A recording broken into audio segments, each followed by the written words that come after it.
Поради повисока акциза од вчера дизел горивото е поскапо за цели 3,5 денари по литар.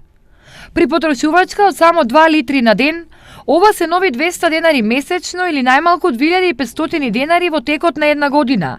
Или нов мрак за граѓаните. Па како не е многу? Многу е бе, брат, само нема што да кажеме и да речеме. Тоа се оде се мани шовно се поскапува се све. Секе се качи сега. Ради нафтата сега секе се качи. Вчера почна да качува. По-лошо здравје.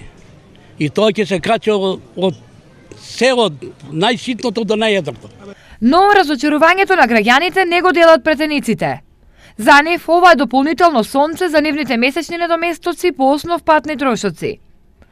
До сега надоместокот на секој 100 километри беше 1650 денари, а од вчера тој ќе изнесува 1750 денари. Така претениците од Штип во просек ќе земаат по околу 100, а они од подалечните места до дури 200 евра месечно повеќе од сега. Дали сето ова има смисол во услови на вака лоша економска состојба? Они секој се добивали и пак ќе добијат повише. И од двоја повише ќе добијат за некој месец. Затоа што нема реалност никаде. Абе, за ники видува, за нас лошо.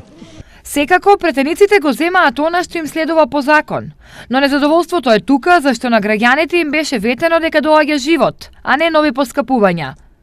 И овој пат станува јасно дека олеснувањата од типот на радиодифузна такса и некои други, граѓаните повторно ќе ги платат, но сега по други основи.